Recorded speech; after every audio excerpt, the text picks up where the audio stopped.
Good morning from the most boring media market in America. Yes, Salisbury, Ocean City, Maryland, Delaware. Yes, and there are reasons we call this the most boring media market in America. And it mainly has to do with the fact that you watch local news here and it looks like it's done out of some kid's closet. And, the big story is boy finds frog. So yes, the thing is we are right on the county line. I mean, you cross the river and you're in Dorchester County, and that's outside the market. So yes, we are right on the edge of the most boring media market in America. Yes, it is the Salisbury Ocean City, Maryland market. Oh, I just this market is really strange. We finally got a decent commercial station out here. Shout out to our friends at 94.9 WKHI. Um, Classic hits 80s, 70s, 80s station. It's a the station. The call letters are these are historical calls, semi-historical. Because, see, we're in a time now where, I'm getting old, and, heritage calls could be something from the 1980s. Yeah, WKHI, I guess, was a CHR station in this market back in the 80s. And the call letters have been recently rebooted, and we're now using them. They're using them now in this market, and they are kind of, I guess, they're bringing back some of the old logos and stuff like that because they do have the old. If anybody remembers, like the KHJ and the WRKO, the old RKO uh, uh, imaging from, I would say, probably the late 70s, where it had the call letters and then it had, I guess it's supposed to be half of a or 1/4 of a record or a rainbow, and that's the font style that they're using here, and so it is kind of nice to see that because in KHI, KHJ, yeah, you see where I'm coming from here. You see what attracted me, and it's like there's not too many of us Southern California transplants here in Delmarva that at least that I'm aware of. So that's what's happening. Good morning, Brock, and good morning, Canadian Maker Project. Okay, good morning. Feel free to drop any questions or anything in the chat window there. We are watching. See, proof right there that we are watching the chat. We have talked a lot about a lot of things that have been going on previous chats. I do have a couple new items on here. But let's go down our normal business. We go down our normal I need to get in here. I need to hurry up and get like an audio mixer and one of those little cart pads so I can so I can sit here and do the sit here and play sounds. I mean, I could probably play sounds on the Stream Deck. I don't know if you're going to be able to see this. This is a Stream Deck. This is a little tool that I use that I know it's upside down. Let me try to get it straight up. This is the tool that I use to switch the video and all that. This is a really neat tool because you could program this thing to do a lot of functions. It directly interfaces with the OBS software, so that way I can. I can switch. I can switch things over and such, and it works out really good. And I really like it. Yeah. In case you're wondering, I do use the OBS software for doing the video streaming. I wish there was a little more that I could do with it. I'd like to find a better character generator, Chiron type software that would directly interface and allow me to overlap. I don't know if that could be done, is to overlap with it. I don't know how to do. I'm assuming that there is a way to chroma in OBS, but I still have not figured that out. The way I do graphics in this, at least for the some of the on-screen graphics, sometimes pop up here. is I will use Photoshop and I will save it as a transparent PNG file. Like, for example, oh, the REC Live meatball logo. Right there. Right there. There it is. That logo right there. That's how I do that. That's just a PNG file done in Photoshop, and it's a transparent. So, and that's how we're able to make that effect up there. So there you go. You're learning a few little tricks of the trade here, and as I try to deep dive into video. All right, the stuff that you probably came here for. Let's talk about renewals. Yeah, we're already starting to track the Alabama and Georgia renewals, and as of this morning when we checked, 11% have filed already. And a reminder that the due date, the date that the FCC wants you to file, is by the 1st of December. I believe it's the 1st of December. Does December 1st fall on a... No, it's going to be December 2nd, actually, because December 1st falls on a Sunday. So you got till December 2nd to file in order to be considered timely filed. Now, the FCC has been giving a grace period to stations, and I'm just going to say this: do what you can to try to not milk the grace period. Filing these things are really damn easy, and if you need help, I've got a video right here on this channel. Please subscribe to this channel. I do have a video that does talk about how to go through this process. Canadian Maker Project says, yes, you can green screen in OBS. So great. Okay, yeah, we'll have to figure out. One of these days, I do want to get a green screen. I do want to get something, hang it from the ceiling, and just do the total green screen thing. I think that would be awesome. I think that would be that would be totally awesome to do that. Just have like a big thing, and I could be anywhere. It's like, hey, the Michi's in Tokyo. Really, I'm just sitting up here in Riverton. Okay, Florida. There's still 10 to go. Whether these guys are going to file or not, I don't know. And I mean, they're at the point, like I said, they're at the point now where they're just running the fact that if these folks do not file, then they'll just be wiped out into oblivion. We still have 5 from North Carolina, South Carolina, that still need to file before their licenses get wiped out. So and if these stations are not on the air and they're not active, why waste the spectrum? Let them go. Let them go. There's people out there saying, we need to fight to keep them in. Yeah, but there was a time for that. And if these guys were not serious, then, it's time for them to go. We'll have another window here in a couple of years. Now, whether that spectrum will be available or not is another question. Plus, also, we don't know the circumstances behind some of these folks. There could be interference. I know one is in an ugly timeshare, and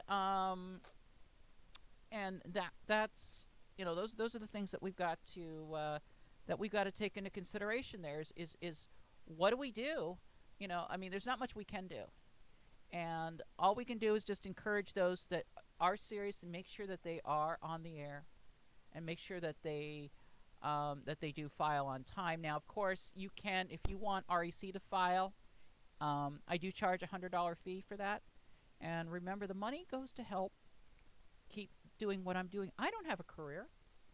I don't have what you would call a career. I do not. I don't make this big 5 or 6 figure income like, the executive directors of some nonprofit organizations. I don't. I depend on donations, and occasional work. That's what keeps the boat rocking here at REC. So feel free to feel free to jingle the tip jar anytime. We always appreciate it. There's been a lot of activity going on the website side of the house. We've been super busy here these past few weeks because of the comment filings that have been going on, and we'll talk a little more about that in a moment. But we've also have the LMS conversion that took place, and that just really rocked the boat over here because we have a lot of systems issues. The FCC has a lot of systems issues, and we're discovering new ones every day. LMS apparently was never designed to handle a single bay antenna. You put in, normally in CDBS, when you need to specify the antenna, and this is like for LPFM, it asks you, okay, how many bays or how many sections is your antenna, and what is the spacing between the bays? In CDBS, you are allowed to enter one section, 0 spacing. You can't do that in LMS. In LMS, you can answer one bay, but you have to put in a spacing of like 0.01 through whatever, and the spacing, the value is the wavelength of considering that FM is right around 3 meters, so it's that wavelength is it's how many of those wavelengths. So normally half wave, quarter wave, half wave, full wave spacing there. So again, these are problems, and and we just discovered another one in the raw data last night, yesterday. The FCC has finally started to carry over the ownership report data, which is something I've been desperately asking for, because that information allows people like me to investigate applicants and to see who has attributable interests in what. And I know that there's a lot of other folks that are more deeper into the media ownership aspect of things who would love to have that data. And since December of 2017, when the FCC switched ownership reports from CDBS to LMS, they have not produced a raw data file like they do for a lot of other things. We get this huge children's television report file every day. I mean, it's like literally almost half of the download. We get one single zip download from the FCC every day. And for LMS, it seems like about 1/3 to 1/2 of that download is children's television reports. Well, guess what is the first thing I do? I chuck the children.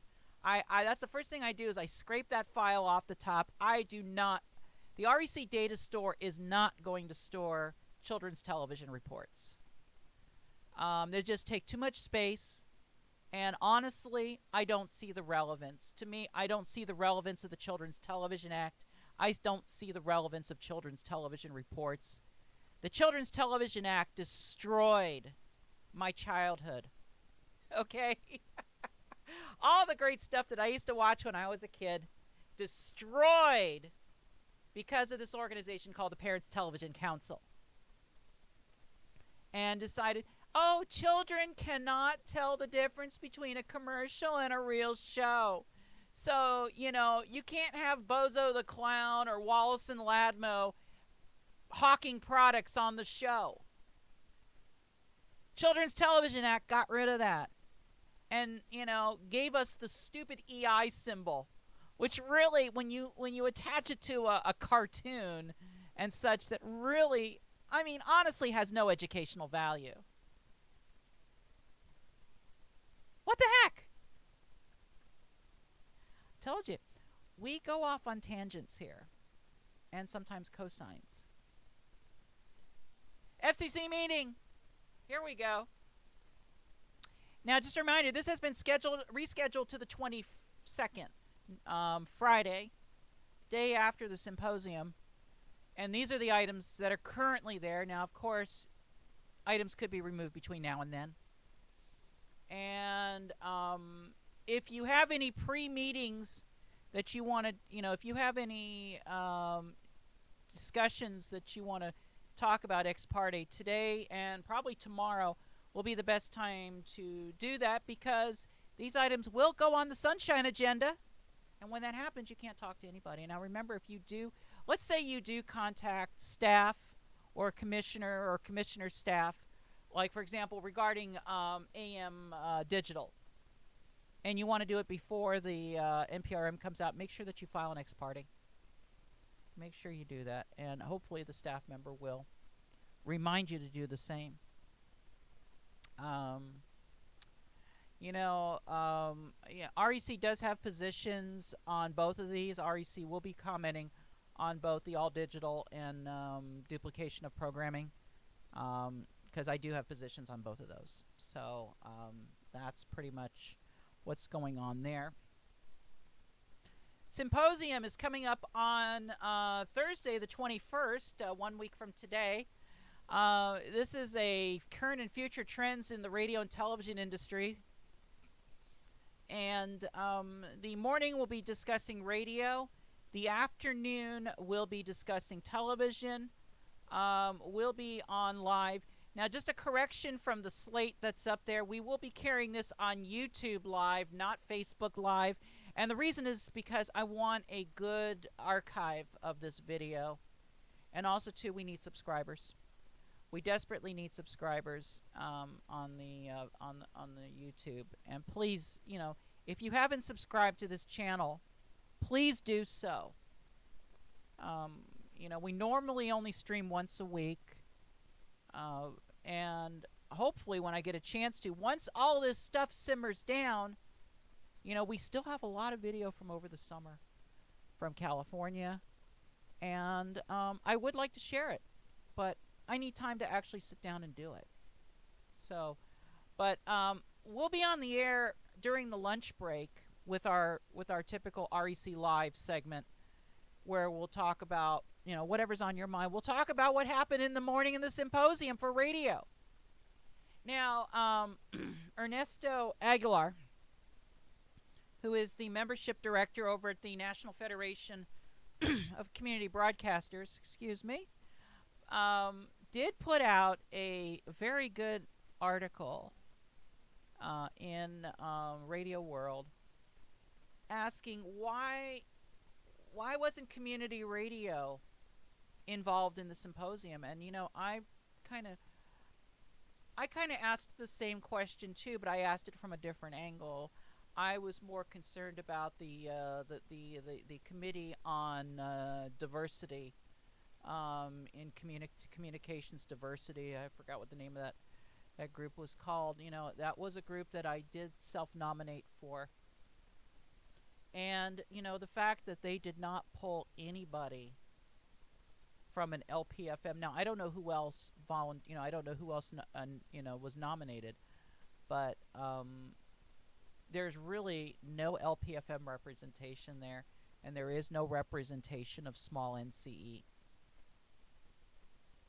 And when I mean small NCE, I mean smaller, community-based, non-commercial stations that are not NPR aligned. That's basically what I'm talking about. There's no small NCE representation there. So, but I did mention the symposium in my remarks, and my remarks were sent directly to the various FCC staffers who were responsible for both the symposium and for the diversity committee. And of course it went bing right off, and in one ear out the other, I guess, or in one eye out the other.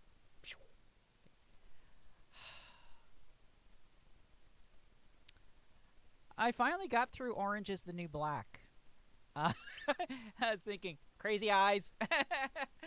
I got through. It was, I'm not gonna spoil it. I don't know anybody else. If anybody else has not had a chance to finish it up, but I was expecting a couple different things to be different, and I will just leave it at that. But I'll tell you, that was really. I very rarely ever watch a lot of dramas these days, at least from this part of the world. And that one has been compelling over the years, and it definitely this last season really got into some interesting stuff. Anyway, there we go, out on the tangent again. Feel free to post any comments, questions in the chat. We'll be more than happy to talk. And EAS, have you updated your EAS yet? I know for some of you it's going to be a little costly. And these are these are the three of the major manufacturers. Digital Alert Systems, DASDEC. If you have 3.1 or version 4, just go to their website, get the certificate, and download it, and upload it into your box, and follow the instructions for the update. It's actually very easy to do. I did it in like less than 5 minutes. Sage is going to require the purchase of the Rev 95, and yeah, that's going to be $349. Unless you just recently bought your box. And there's the information for Gorman Redlich up there for $180. And from my understanding, they will actually install it for you. So there you go. That's where we are on the EAS. MB docket 19193. Yes, the LPFM technical changes. And I just want to say thank you to those of you out there who did file comments and who did file reply comments in this proceeding. And I want to especially thank the LPFM engineer group, which would be like Paul Boehm, Al Davis. Yes, even Al Davis. Great job. Great job on that. I think Clay Leander and Todd Ulrich were involved with that one too. Thank you very much for great supportive comments over on a lot of subjects. I think you all hit the head. I think you all got it. I'm hoping that we're able to now use that information as well as our comments of a few others, so we could try to move forward on LP 250. One surprise, though, from this past recently expired reply comment period was that we did not hear in reply comments from the NAB.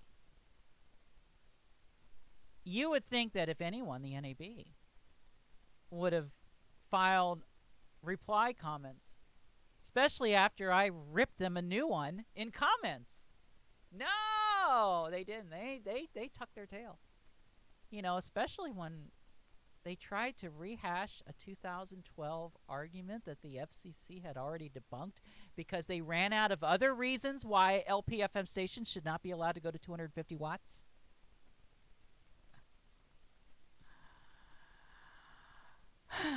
Yes, that is our wonderful National Association of Broadcasters. Yes, the same people that once brought you the NAB television code. Remember those? Remember the NAB television code?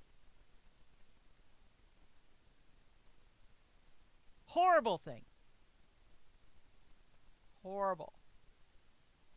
All right, let's move on to the NPRM that's coming up here, and that's the public notice NPRM. This one is due on Monday. And for existing LPFMs, and small NCE stations, what this is going to mean is that if you file certain types of applications, only certain types, that you will have to announce something over the air. And you will also may have to post it on a link to the application on your website. What this is going to mean for new entrants is that new entrants are going to have to post some information somewhere, and that's currently being debated where that somewhere is, that an application has been accepted for filing. You know, LPFM stations were supposed to be following these rules, you know, the whole entire time because of the Communications Act. Well, guess what? You know, 19 years ago, you know, first of all, the law that requires this was written in the early 1960s following the quiz show and payola scandals. And when the FCC wrote the rules in 2000, they excluded it. I guess they just went down the list and say, okay, what rules should not apply to LPFM? And nobody did any kind of a check to make sure that if they take a rule off, they put a rule, you know, they don't write a rule that is applicable to LPFM, that they need to make sure that not including that rule would not violate statute. Well, it took them 19 years to figure that out. 19 years for them to figure out that public notice also applied to LPFM. So, first of all, the audio division gave us the informal notification, the great LPFM revelation of 2019, as we've been calling it. And now they're going to codify. And basically, these are real changes across the board for everybody. And it's actually going to be better in some ways. Because gone are the newspapers. And gone are going to be the zillions of announcements in a single day. It's going to all calm down to one announcement per week for 4 weeks. So, so that's pretty much where we're at. Comments are due on Monday. Now, I do have a constituent survey. I am asking questions that pertain to this proceeding from LPFM stations. Mainly, I'm asking about your station's website and how you use it, how you promote it, and how you maintain it. And also, we talk about in there is about things like state broadcasters associations, and whether you have ever heard of anything called a community bulletin board website. Have you heard of something called a local community bulletin board website? Well, apparently the FCC has somewhere, and they're trying to say, oh, you can use that for public notices. And, you know, what's interesting is that so far in the respondents in the constituent survey, over 70% of you say that your community does not have a, quote, community bulletin board website. So, I don't know where the FCC is going with this. REC's position is basically that those who are in the industry should be allowed to set up a website that is dedicated to just public notices and put the public notices there. One of the arguments that we are making in this upcoming proceeding is that, you know, the way that the commission suggested where the public notices would be, what they suggested was a local government website, which, you know, do you really want to have validation from your local government that you should be able to run an LPFM station? When did that become local government's role? And also, too, if you're a faith-based station, they can always refuse you that space on there, separation, all that, establishment clause, that's what I was thinking of. So, they also suggest, okay, you could use the website of a local newspaper. Okay, that's fine and dandy too. But you're back in the newspaper, and you know that they're going to charge the captive rates. So you're out of the frying pan and into the fire. Then came up the local community bulletin board website. What the hell is a local community bulletin board website? 70% of my constituents say that there is no such thing as a local community bulletin board website. And those who do say it's either local government or a newspaper. So there we go. Fourth one is going to be very interesting, though. And this kind of gets you wondering where the FCC thinks they're going with this, and further justifies my my feelings on things. And that is that they want you to, one of the other choices was to use the website of the State Broadcasters Association. Now, first of all, some state broadcasters associations, namely New Jersey, has been very hostile to LPFM. And, are they going to require you to join the Broadcasters Association even though you haven't actually filed, you actually haven't been licensed yet? This is like for applicants that have been accepted for filing are now going through a 30-day petition to deny period? What? This is, yeah. So, the point that I'm going to be making is that, back in the old days, back in the days of newspapers, people would thumb through the newspaper, they page by page, you got to go through the news section, then we'll go to the sports section, and they may start thumbing through the classifieds, and then somewhere down in the lower right-hand corner, they're going to see the little legal notices, and one of them could be the application of a local radio station to, assign the license to another company. And that's a legal notice, and that just happens to pop up there. And in that case, the reader's not actually looking for those public notices. But now when you've got these new mediums that the FCC wants, the FCC is thinking that there are people out there that are going out there to look for public notices. They're out there specifically looking for broadcast public notices because for a fact that a local city government, that even a newspaper website, okay, they are not going to put those public notices on the front page, nor they'll probably even put a link to them on the front page. You're going to have to dig down, use the search or something to get to those things. So, and then when they brought in state broadcasters associations, well, guess what? There we go. The FCC has now confirmed that they think that people are going to be going to the website just to look for these public notices. Even though FCC.today does not retain a listing for, an information on there for 30 days, we sure the hell can run a site that does. And actually, I am sitting on a couple good domains right now to do it.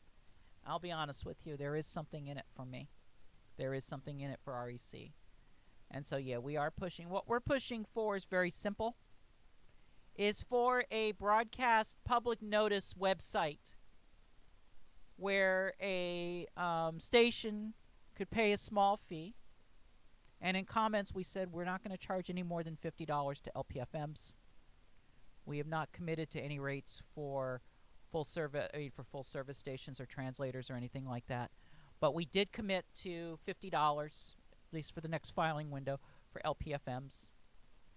For LPFM applicants. These are new entrants that would be filing in the next filing window.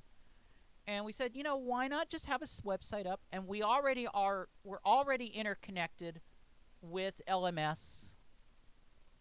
So, somebody just needs to sign up. The system will automatically figure out the link to the application.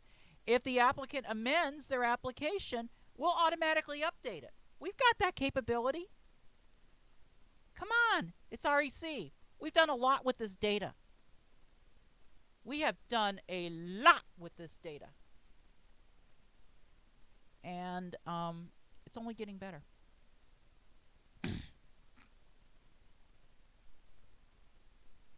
I heard that the FCC has set up a website sometime since the 1979, and that they sometimes post public notices on there. Here's the thing. The FCC puts out a public notice every day. Actually, they put out several public notices every day. It's broadcast applications, broadcast actions. There's new names for them now with LMS. Excuse me a moment. Live television. And we're brought to you by Diet Pepsi. Don't wish. The FCC does put out a public notice. It's also, sometimes people mistakenly call it the Daily Digest because it's linked from the Daily Digest app, public notice. And it does give the information on who filed. The thing is that the Communications Act does require the applicant to actually initiate a public notice to the general public. And see, back in the days, I mean, this was written in 1961 when newspapers were still dominant and newspapers were actually still relevant in some ways. So, the newspaper was the authoritative voice. And yeah, it was radio stations and television stations for years have been placing public notices hidden in the legal sections of classified ad sections of newspapers, and that's what they've been doing all these years. And now the FCC is finally is saying, hey, newspapers have gone the way of button shoes, and we need to do something different. And so they came up with all these weird ideas. I'm assuming that because of the interpretation in the Communications Act, and if you want to look that up, that is Section 311. So that would be 47 USC 311, and that would be 311A, which reads that when there is filed with the Commission any application to which Section 309B1 of this title applies, an instrument of authorization for a station in the broadcasting service, the applicant shall give notice of such filing in the principal area which is served or is to be served by the station. So the key words there is that the applicant must give that notice, not the Commission. And also, too, then that also brings up, well, what about if REC or NAB or anybody was just to post public notices out there without the applicant's knowledge or consent? And would that be considered a public notice? My interpretation of the law is no, it won't be. Because the key words, the applicant, is in there. The applicant must initiate it. So the applicant can say, hey, REC, I want you to carry our public notice. And then we carry it. That is an applicant-initiated request. And that would fall under Section 311 of the Communications Act. Let me get... okay. All right, let's see. Where are we at here? Number 5. There we go. So yeah, that's pretty much what we got there. I didn't realize that slate was up there the whole time. I was holding up a bottle of Diet Pepsi too, We have fun doing this stuff. And I'll tell you right now, if this stuff becomes no fun, I quit. I'll go Walmart and be a greeter or something. Welcome to Walmart. Welcome to Cloud 9. Have a heavenly day. I love that series. The Superstore on NBC. Love it. Totally love that series. A couple questions come up this week regarding Auction 106, which is the upcoming FM commercial auction. And I have gotten at least a couple of questions from LPFM stations. Can we file? Because apparently it's being called by some as a window, and technically it is kind of. but they think, there's a few misunderstandings out there about what um, it all entails. Now, first of all, auctions can get very complicated, and you would have to pay money up front. Second of all, the most important thing is that you need to first review the list of locations where there are currently vacant allotments, vacant allocations that are going to be auctioned off. Because understand that each one of these is going to be individually auctioned off. And so, I mean, the FCC is going to really have, I mean, literally, over 100 little mini auctions going on, 130 of them to be exact. And I mean, and let's see, we have Arizona, a couple in California, Louisiana, a couple in rural New York, Oklahoma, a couple in Oregon, a lot of them in Texas, Alabama, Alaska, Colorado, a couple in Florida. Fort Walton Beach, Florida was one that I was actually kind of surprised to see. Now, on that one, it's for a Class A in Fort Walton Beach, Florida, and the opening bid and the upfront payment on that is $60,000. So if you have a spare $60,000 sitting around, and you wanna at least compete for to get a new Class A commercial station in Fort Walton Beach, Florida, there you go. The big one that's on there is the Sacramento, California, the 107.9. That was the Intercom station that Intercom turned in the license for. And that was the infamous Hold Your Wii for a Wii contest that went tragic. And so that allocation is currently up right now. Let's see. Big Lake, Texas, there's actually two of them. A C2 on channel 252 and a C1 on channel 281. So what's going to happen here is that the FCC is going to eventually ask potential applicants, to file a 175 form. And at that time, they're also going to, I believe at that time too, they're going to be expected to also deposit enough bidding credits. That's basically the upfront payment that I talk about, to participate in the auctions. But you got to file the 175 form, and the 175 is it just has all your basic information. I helped filled out quite a few 175s during the auction 99-100 windows. And then once you establish which construction permits that you are interested in bidding on, and then you can and then when the auction opens, what will happen is that you will the bidding will be done in rounds, and they usually do like 3 rounds a day.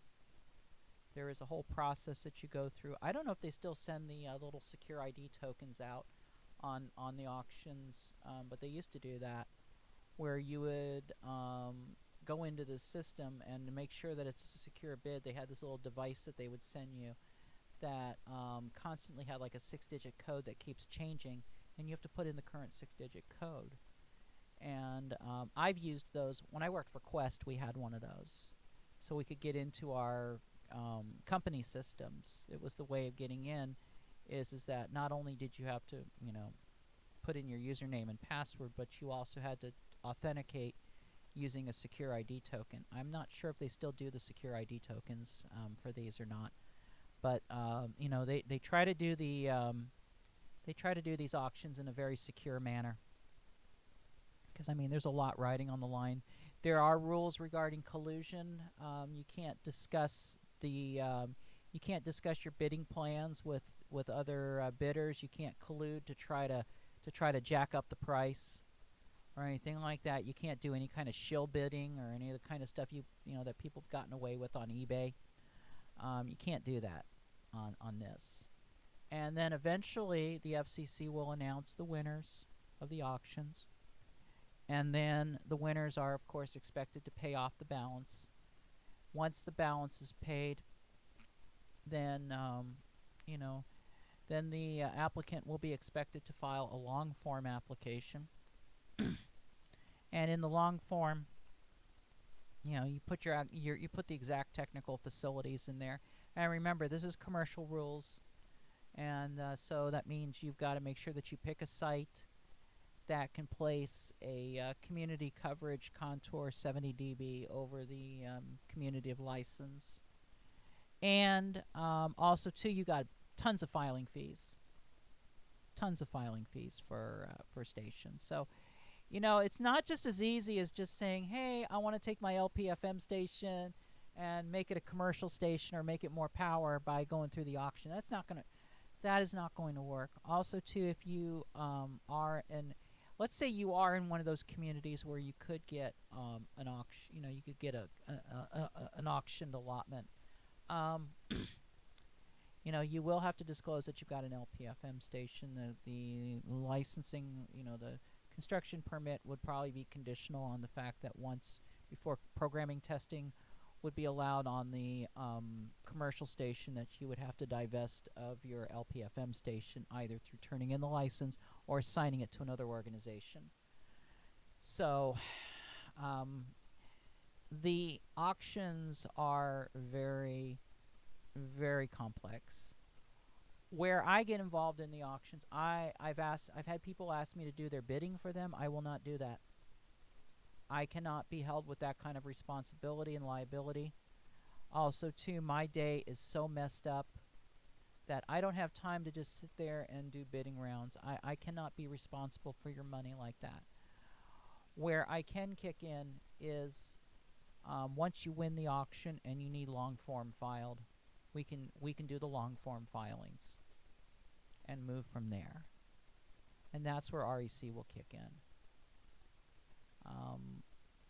So that's where we're at on that.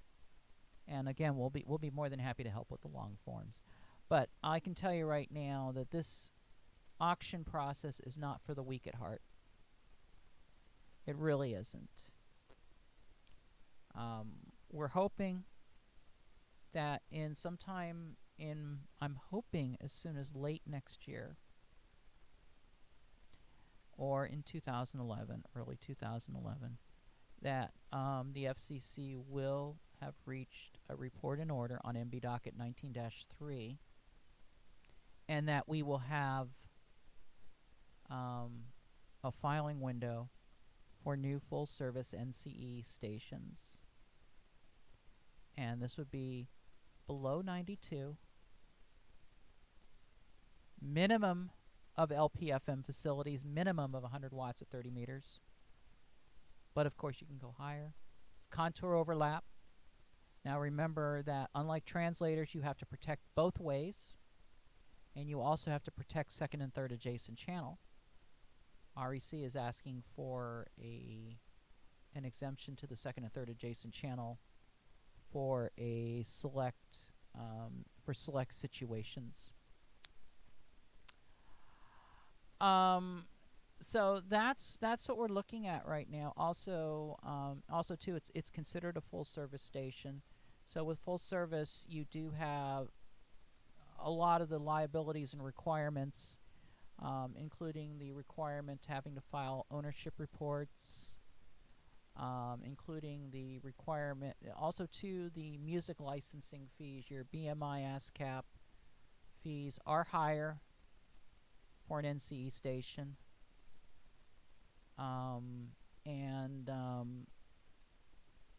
you know, they are higher, and it is based on population.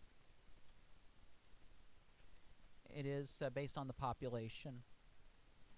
And so there, I mean, if you seriously want to do it and you know the risks and you do have a frequency available, file in the window, make sure you disclose that you have an LPFM station, and then the license will be contingent on divesting the LPFM.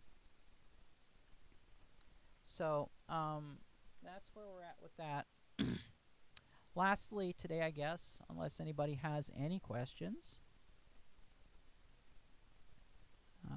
Okay, Joy, I'll get to your question in just a moment here. Actually, for some reason, it blocked her question at first. So I blocked his question at first, so I had to repost that on there. But you know, just an update. This stack right here is our latest care package from our good friend Dan Alpert. As you know, REC did file a bunch of informal objections against some of the licensing applications that were filed by Cesar Guel's, that were associated with the Cesar Guel applications that were filed in 2013 during the window.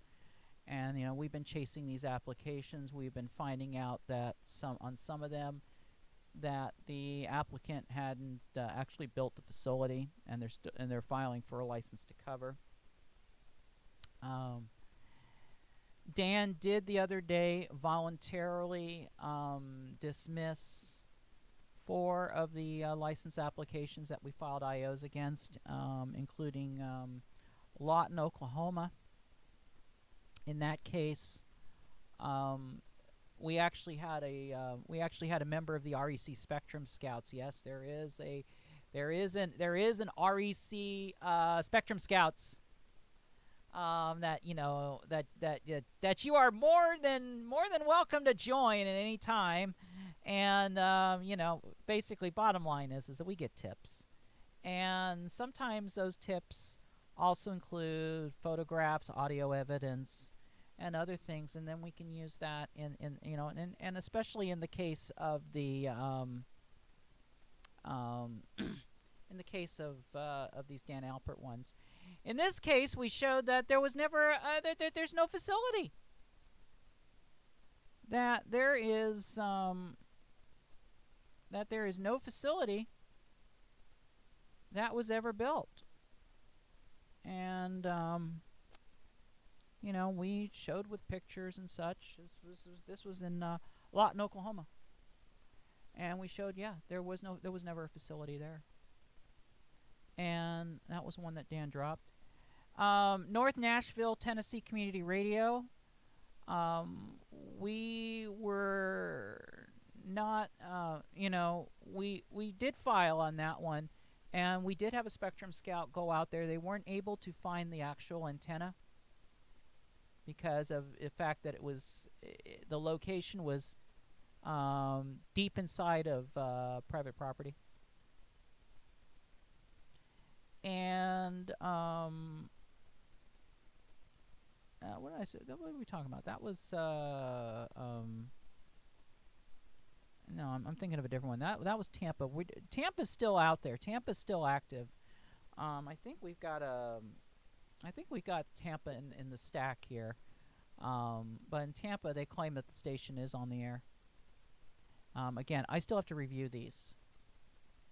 But Nashville, we did receive Spectrum Scout report, or we did receive tips. They weren't full-blown Spectrum Scout reports because we didn't have any photographic evidence or anything to go on. That the stations were never on the air. What happens in these cases too is that the mail gets returned from the post office because the addresses that are on these applications are wrong.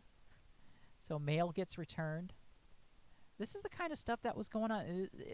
If this wasn't fraud, it was just careless.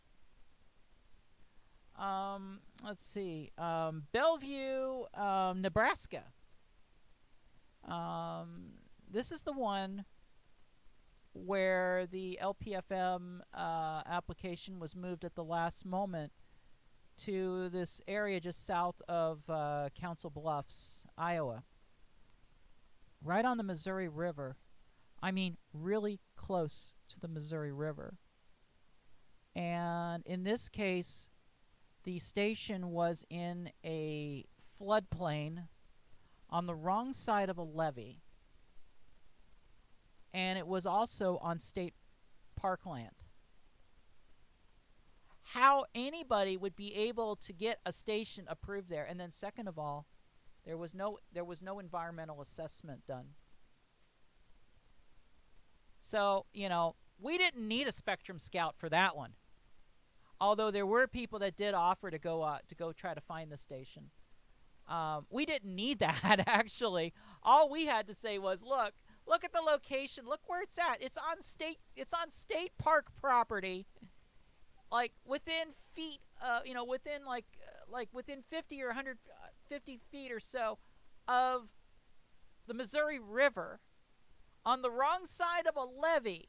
So this is a river that can rise, and they still, and there was and it was like, oh, this does meet the environmental requirements of an EPA and doesn't require an environmental assessment, regardless of the fact that the damn thing's in the middle of a floodplain. We got him on that one. And finally, Victoria, Texas, which I don't think I did any supplemental filing on that one. So for what that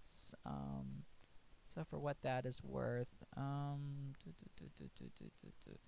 All right. So, so that's where we're at on this. And there are folks out there that say, Michi, you really need to go to like the Virginia State Bar and get this guy raked over the coals for filing all this stuff, And it's like, the way I see it is this. Yes, he screwed up. And I really think it's up to the commission staff to investigate whether false statements were made on applications. And if there was any violations, if there were any Title 18 violations on these applications because of the false statements. The problem with our current process is the fact that because of attorneys and because of consultants, the system currently, and I'm talking about not the electronic system, I'm just talking about the whole process, allows an application to be filed and a name put on there. This is a systems issue because it involves electronic signature. Because of electronic signature, any name can be slapped on there, and suddenly they're the ones that are certifying. They're the ones that could be held liable for false and misleading statements to the commission, to a government agency. The problem is there is no certification that the name that is slapped on the signature box is a real person. What if it's not? What if they, where does the attorney's liability come in, and where does the consultant's liability come in? Now, another interesting thing is that on the wording of the CDBS forms, the way that they were worded, the way they were designed, was you had your first 5 sections, like let's say on a 318 form for LPFM, you had the first 5 sections that were filled out by, in regards to the administrative aspects of the facility, of the application, the name, have they had any adverse actions, Anti-Drug Act, all that stuff, whose names are, who are the parties of the application and such. That was, and then you had a signatory for that. And then you had a Section 6, which is the tech box. And we had a separate technical certification on those that said, okay, for Section 6 only, this person certifies it. And that's where I put my name. That's where I've electronically signed a ton of applications. The new LMS doesn't do it that way. LMS, you have one application certifier now, which is the board member of the actual organization. The consultant, the engineer, is now taken out of the liability. And maybe that's good. I don't know. Well, we could still put our names in the technical contact of an LMS application. LMS is pretty screwed up in many ways. So it springs to the question is, who filed these applications and why? And what legal ramification is there? It seems to me that the way the FCC also works too is that if somebody files requests a dismissal to throw in the towel, the investigation stops. Everything stops. The FCC feels, hey, we don't have the resources to do this anymore. We don't need to do this because we've already the applicant's already given up. But there's no follow-up done in the event that there is a look into whether there was some kind of misleading or fraudulent information from the get-go. That's not there. And and the current policies, I don't feel have ever anticipated that there would be this kind of gamesmanship, and especially in the non-commercial services, and especially in LPFM, where spectrum is just being given away. And then there was the lure of the LPFM because of the fact that, in some ways, it was a program originating service that was easier to get in some areas than a full service station. So of course you're going to have speculators. They're going to jump on the boat and want to be involved. We saw that with Robert Lund. We saw that with a couple folks in Florida, and we saw it huge time with Cesar Guel. But the question, of course, comes up is, what is the attorney's liability? What is Dan Alpert's liability in this? And I really think that, number one, I think the commission does need to look at that, and I think the DOJ needs to look at that, is what involvement did Cesar Guel have, and what involvement did Dan Alpert have, and what the liabilities are for them if they're the ones that originated the applications, even though they put different names on them. And where do we go from there? Where do we go? Look, I'm going to make this very clear. And I will say this, because just in the very remote chance that Dan Alpert is watching this, I am not out to kill somebody's career. Because people are saying, why don't you go to the Virginia bar and do something about this? I could, if I had enough evidence. I'm not an attorney. I don't think it would be, I could file a, quote, consumer complaint. But, am I being directly impacted? No. That's the reason why I don't have standing to file petitions to deny. I only have standing to file informal objections. No.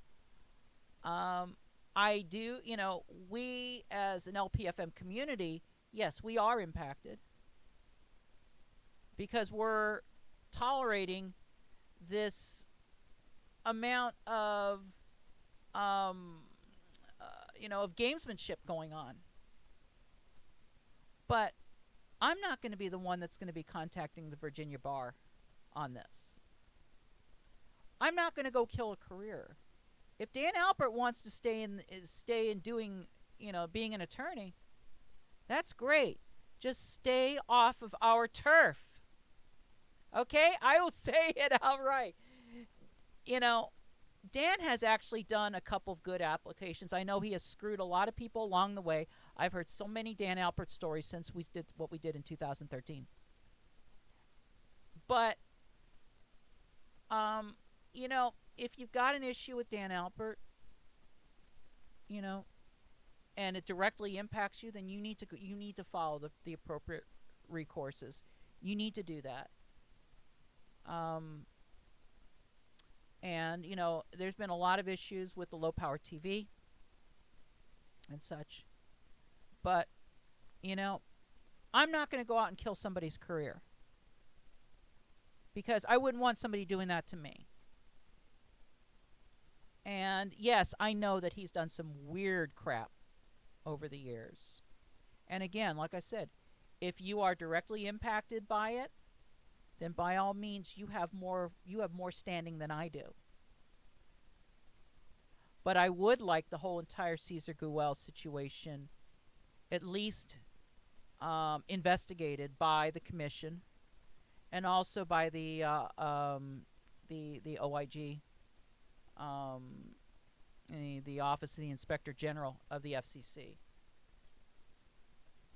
because I do feel that staff's actions, or in this case inactions, help perpetuate the situation and brought it to a point where we're at today, where we have a bunch of applications that were granted on a technicality over my objections, because no one was willing to take the time to check and make sure that these sites had assurance. They did it first, and we saw several dismissals. But then Pete Doyle, and probably his boss, decided, why are we wasting our time doing this? And they said, okay, we're not going to do this anymore. And the only ones that they really investigated were the ones that we supplemented and gave a lot more information on, and that's how we were able to get the South Miami dismissal was really the big one, because that showed what the overall agenda was, and that was basically selling these things under the table to other groups. And we totally uncovered that in South Miami. And the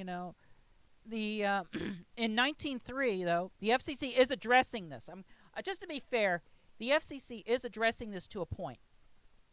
In MB Docket 19.3, which was the LPFM and NCE administrative rulemaking that we had early this year, there is a piece in there on site assurance. And what they're wanting to do is they're wanting to add a question to the application form, to an original construction permit application form, to ask, do you have site assurance? Certify to us, yes or no, that you have site assurance.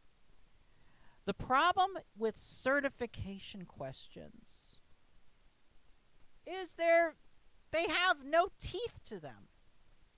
We have people lying all the time on their transmitter power outputs on license to cover applications, and checking off the little certification that says, I certify that this TPO will generate this amount of ERP at the antenna. And then you got somebody out there with a 80-watt LPFM claiming 350 watts TPO on maybe like a 15-meter tower. It's like, what are these people using? Twin lead?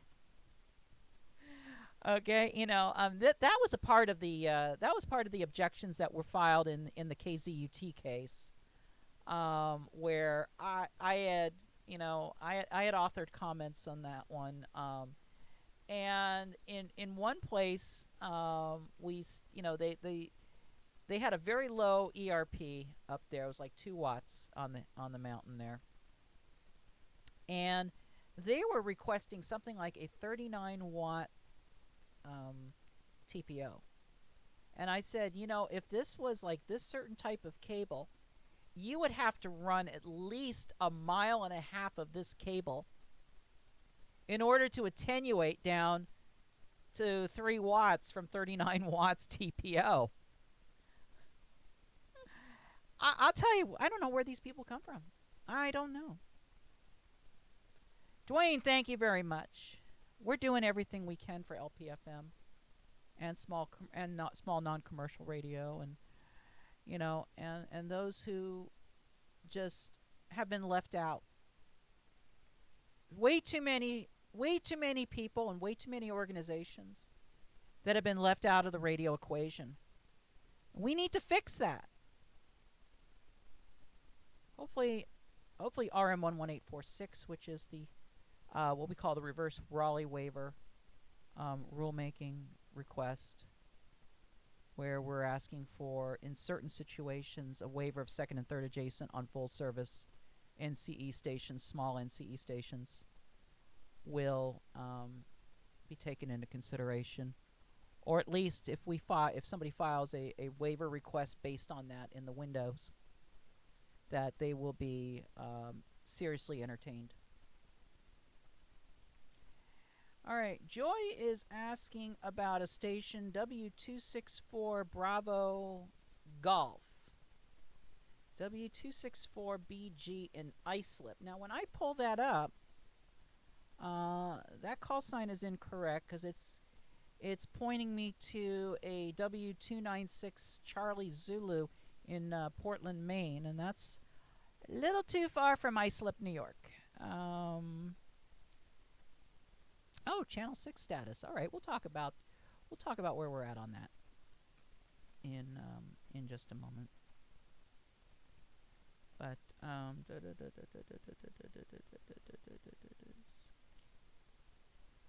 right, how to report to FCC? FM translator is broadcasting wrong station. One translator near me is broadcasting subcarrier of 104.3, 67 megahertz. I'm assuming you mean 67 kilohertz SCAs. Should simulcast WNYH AM. The translator is nearby on 100.7. Okay. Couple things there. First of all, you are right. A translator is not permitted to rebroadcast an SCA, the subsidiary audio subsidiary communications authority, SCA. The subcarriers, which have been used in the past for like sending reading material to the blind. Also in the past, it's been used for background music services like Muzak. You know, back in the 70s and into the 80s, you know, the Muzak was delivered through subcarrier. And the key thing about subcarrier is that subcarriers are not intended for general public reception. And actually, it is a violation of the U.S. Criminal Code to distribute radios that are that receive SCAs to those who are not subscribers. So, like for example, frequency agile SCA receivers are not legal. And this goes back to cases many years ago where people were modifying FM receivers to receive the subcarriers and then using those for in-store music. They were basically, you could say they were basically stealing service from Muzak. And obviously, you know, the industry at the time was able to get Congress to switch that out and to and to to get that law passed that really put some controls on that. So LPFM, I mean not LPFM, but that it's now basically illegal to distribute an SCA receiver to anybody other than a subscriber who is licensed to have this, have that on there. Let's see here. I'm just doing a little research on the question in regards to the specific station. Looks like Joy did pop in with a new call sign here of W264 Delta Golf. So we'll look at 264 Delta Golf. Yes, that is an islip. And yeah, it's a directional on 100.7. 250 watts. Yeah, it's supposed to be rebroadcasting WNYH. And, that's, so bottom line is this, is that, the answer to this question is in our FAQ. And, we have a question in the FAQ that says, I'm getting interference because of another LPFM station or a translator that is operating unauthorized power and an illegal antenna. How do I report this? And, yeah. Oh, somebody just answered it too on the chat too. So there it is. It's on the chat. FCC, you're exactly what I was going to answer, Steve. There, FCC Enforcement Bureau, Spectrum Enforcement, Washington, the 12th Street, 445 12th Street Southwest, Washington, D.C., and 20554. And what we also state on here is that the complaint should include the call sign and address of the station experiencing the interference, or in your case, it would be a consumer. The telephone number of a contact person for that station, the frequency on which the complaining station operates. Again, wouldn't hurt to, if you're not a station, I'd still say file something there.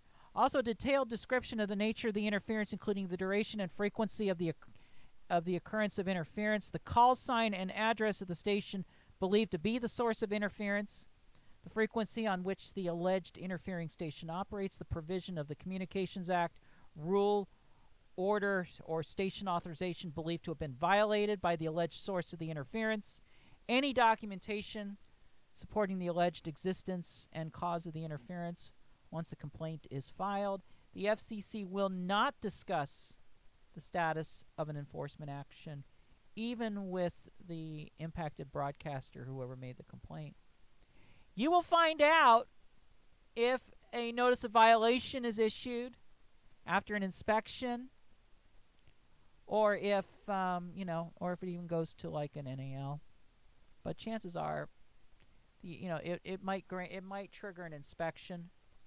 The FCC will go out there, they'll inspect, and as long as they weren't tipped off of the fact that the FCC was in town, and that does happen sometimes, then if they find that there's a problem, they will do a notice of violation. Now, keep in mind that when a notice of violation is issued to any broadcast licensee, that, yeah, okay, fine, we got a slap on the wrist, but when renewals come along, you will have to account for those notices of violation and provide an explanation. Also, too, a lot of times notices of violation will have a 20-day period on them that you will be required to file a response with the Enforcement Bureau on what actions are being taken to remedy the violation. But at the end of your 8 years, yeah, you do have to disclose that you had that notice of violation during your license term and explain what happened and such. So, people always say retain your stuff for 2 years. I say retain it for at least 2 years or till the end of your until after your license renewal is granted, whichever is longer. So that's where we're at on that. I'm not sure if you can do that online. I know your situation. You might want to call the FCC. Let me see here. You might want to call the FCC, either the FCC's call center, or I believe they have a disability services department too that can be called for something, for various things. But I would start with their main call center, which is 1-888-CALL-FCC or 1-888-225-5322, and explain the situation. Explain your situation. Say you cannot write to the bureau, that you need to email, and you want to do something more than just a call center complaint. So that's something I get. Okay. Are you if you're TDD, do you use a TDD at all, or anything like that?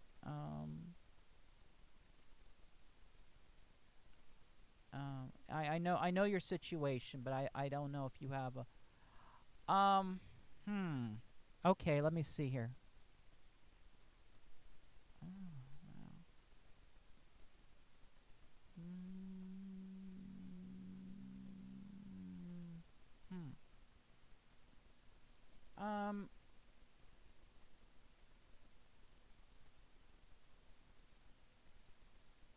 Okay.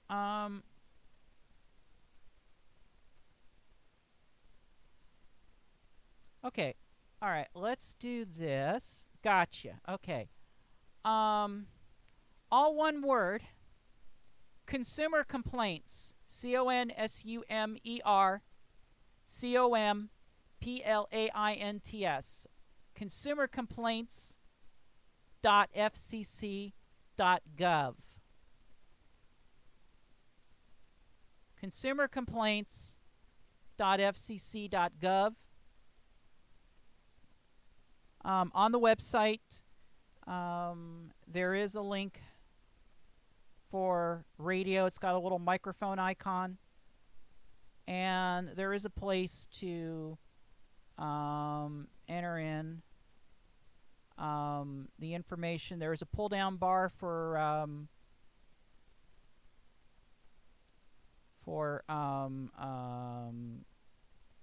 the type of issue. There is an option on there for interference, and let's see here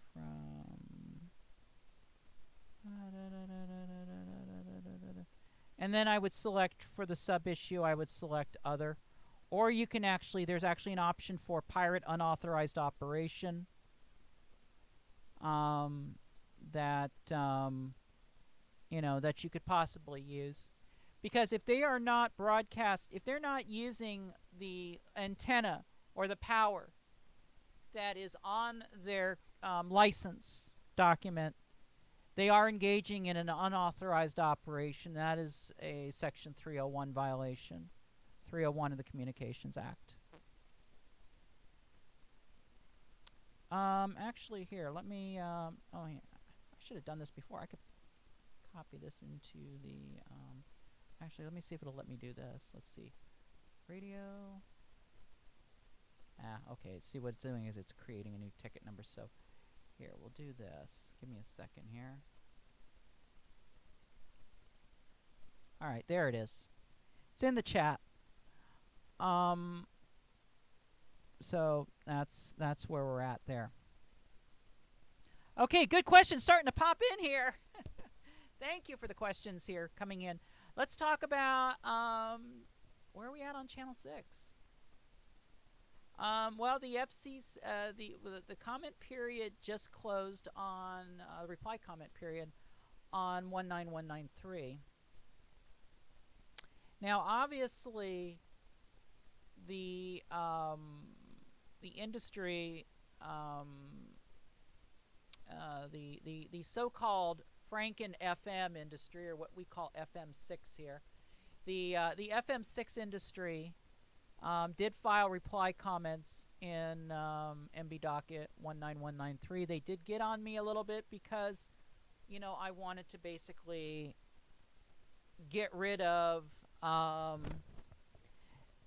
basically wanted to get rid of the concept of including an analog carrier after the analog sunset. What they want to do is they want to do basically about the equivalent of a 5.5 megahertz digital TV signal, which, unlike what we have today with analog, would be a fully functional, fully watchable digital television signal with corresponding sound, and then having inserted at the very end an analog FM broadcast carrier that could be received on a regular radio, like around 87.7, 87.8 megahertz.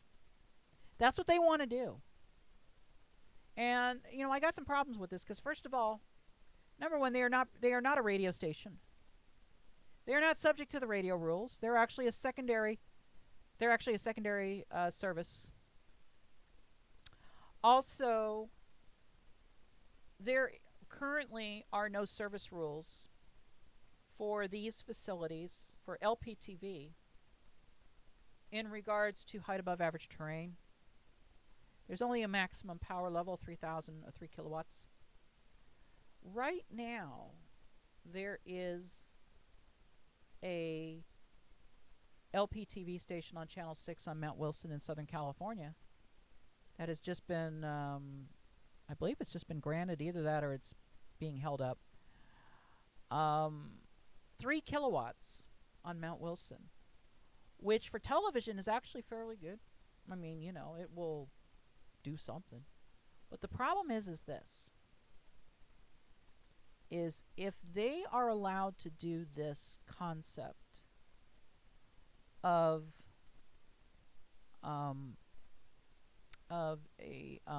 doing the analog carrier, and if they are allowed to do it at the same power as the digital television signal, meaning that they could do a full 3 kW analog FM from Mount Wilson, they are above a Class B.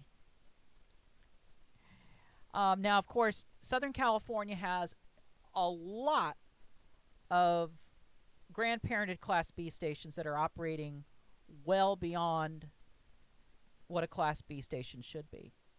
But 3 kilowatts on Mount Wilson will definitely create a signal higher than a Class B. And this is supposedly a low-power television station. Keywords, low-power television. They scream at us because we are 100 watts, we're wanting 250, and they're saying 250 is not low power. These guys are 3 kilowatts. Now they want to put 3 kilowatt signals. See, traditionally in television, the audio carrier, the FM audio carrier of an analog TV station is normally about 1/5 of the power of the video carrier. So if you have 3 kilowatt visual power, your oral carrier is maybe about 600 watts or so. So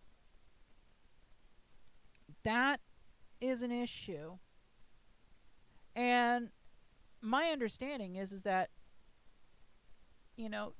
LPTV never had a restriction like full service TV did that limited the oral carrier to 22% of the video carrier, of the visual carrier. So this is again another one of these cases where there is no rule. And I believe right now we do have Franken FMs. I believe the one here in Salisbury, the Franken FM that's in Salisbury, that's clear on the other side of 13, more closer to Ocean City, with a 3 kilowatt LPTV on channel 6, and that thing booms in over here. That oral carrier booms in over here. So why do we need this? They are not radio stations. And, you know, they're television stations. And we continue to support that. And I know it's a hardline stance, but we do. You know, if we ever get to a point where we ever get the spectrum down there for radio, then perhaps we can talk about something. But I really don't think that it is appropriate that these, especially the Channel 6 stations, are given this extra special treatment versus an LPTV station on Channel 5, Channel 7, Channel 25, whatever. Why do these Channel 6 stations need the special treatment? Well, yeah, because there's an adjacent FM band. No. They're low-power television stations. They were never authorized to be radio stations. If they want a radio station, then, you know, we've got Auction 106 coming up. They can go into all these little small podunk towns and try to apply. Or they can pay the big bucks, no whammies, and try to get Sacramento. I'm waiting to see what happens in Sacramento with Auction 106. That's going to be the one to watch this year. Is what's going to happen, or next year, what's going to happen with Sacramento? So, you know, that's where we're at with that. You know, of course the LPTV, you know, the Franken FM, the FM6 industry is doing what they can to try to hang on to their interests. And they have every right to try to hang on to their interests because that's their business. But I don't feel that the use of that spectrum is appropriate for what they want to do. Especially when I can't get LPFM stations to operate at 250 watts. Why should these folks be able to operate 3,000 watts secondary low power, you know, commercial FM stations when I can't get 250 on a non-commercial basis? You understand where this is all coming from? You understand that there is an issue of fairness here. And this is something that will be discussed as we go into ex parte on this. And yes, Dwayne, there are stations across the country. We've got one here in Salisbury, Ocean City, here on the edge of the most boring media market in America. We have a country station on 87.7.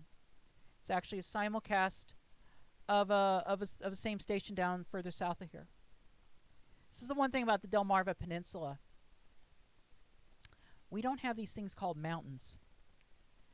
And so therefore, no station on Delmarva can really properly cover the whole peninsula or a good chunk of the peninsula on one transmitter, even on a Class B. So yeah, we do have several simulcasts out here. And yeah, 3 kilowatts at 325 meters. I mean, we'd have to we'd have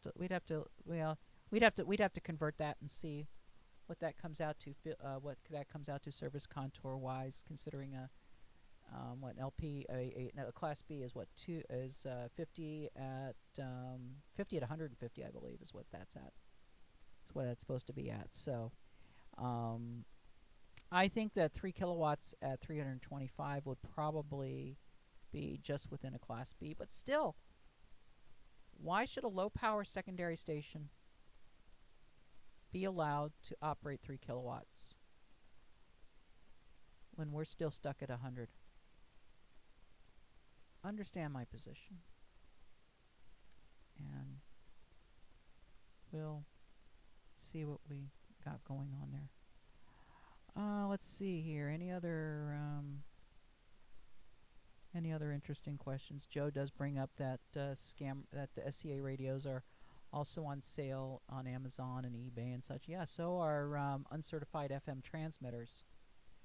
And I don't know where the political where the political cozying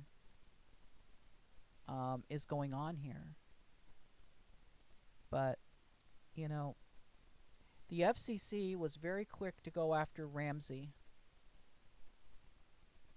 for the manufacture and distribution of uncertified FM transmitters, but they are not going after these Chinese importers or the marketplaces where they are facilitating the sales, such as Amazon, such as eBay, such as Walmart's marketplace website where I've seen pirate transmitters.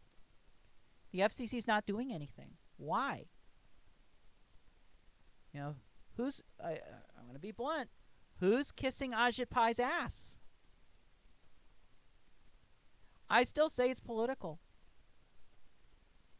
I also think it's political of what's going on with the whole Part 15 thing, where it comes to equipment and interference.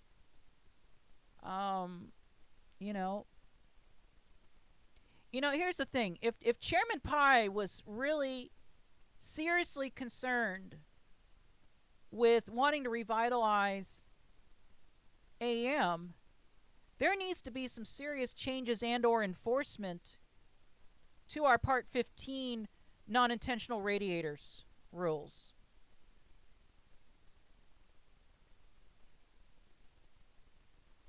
Yeah, Joe, you're right. They don't want to piss off China. I think that's a lot of it right there. Well, although they are pissing off China in other ways, Congress is kind of making them do it.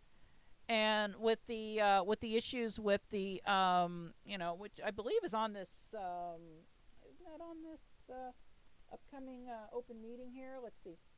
It's it's that first item there, the protecting national security through FCC programs. That whole entire docket is intended to go after China. That docket has to do with China supplying equipment and supplying network services for U.S. universal service, government subsidized, like for low income and such, services. They don't want the Chinese involved because of information security issues, because of national security. Same thing, remember the thing a while back with the ZTE phones and such like that? Again.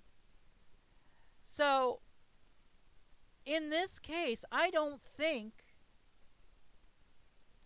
know if it's, I think in this case it's not for the commission to piss off China. I think it's more like that the commission does not want to piss off the Walton family or Amazon.com. Because what it is you've got big tech now involved. You've got big tech, you've got the same companies that are pushing various agendas, various broadband agendas. And especially with, you've got these companies that are pushing these broadband agendas and such.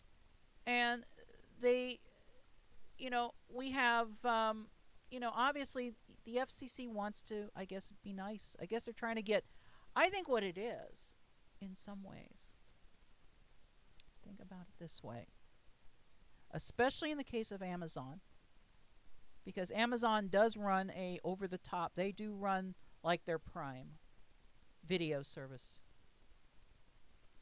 I think that they want to be on the right side of Pi.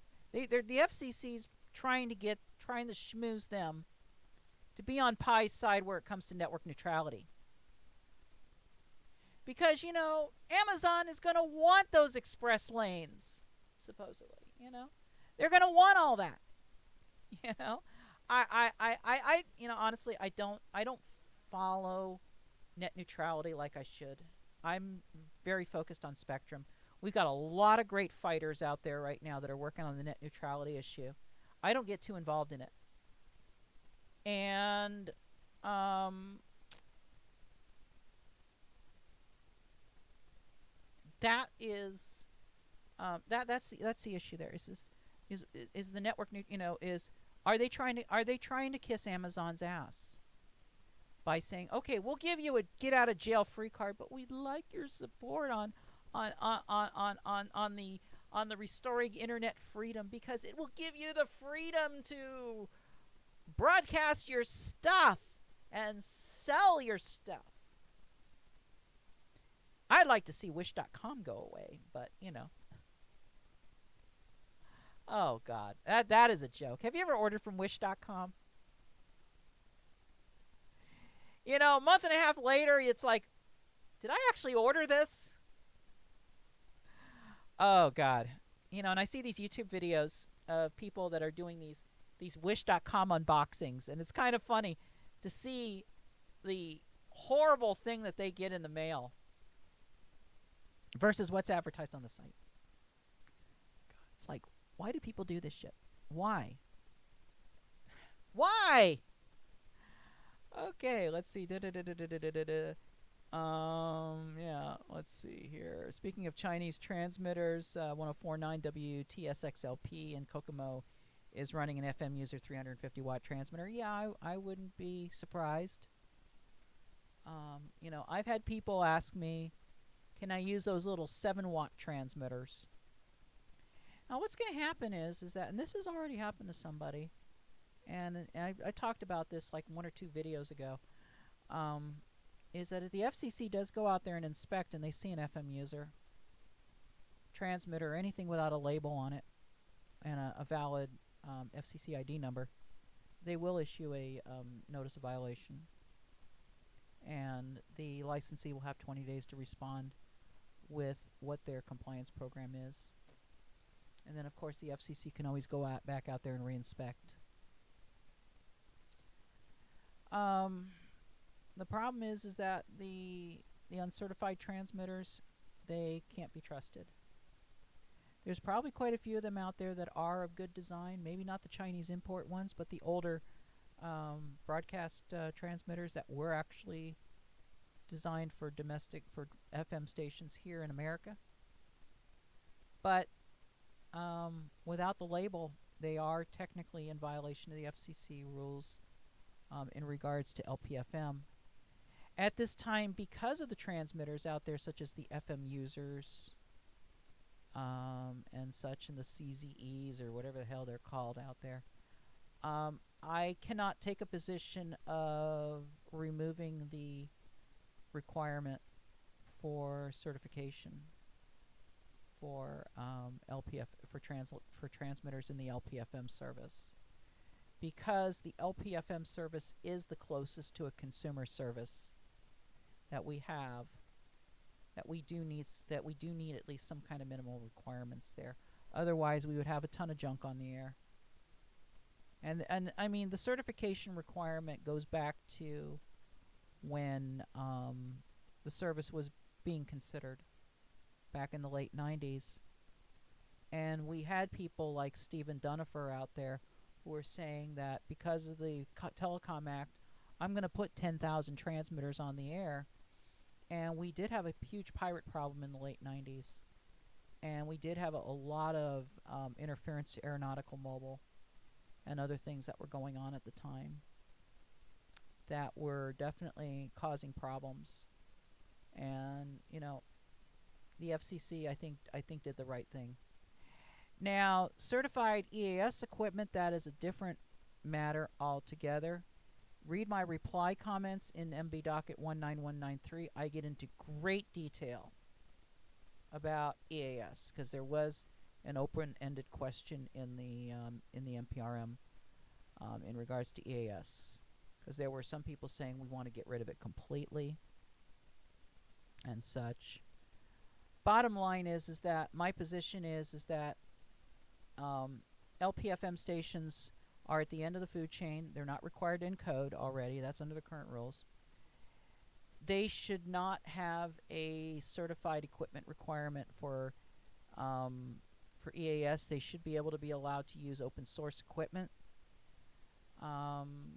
or decoders without a certification requirement. They should also not be required to monitor CAP over the internet.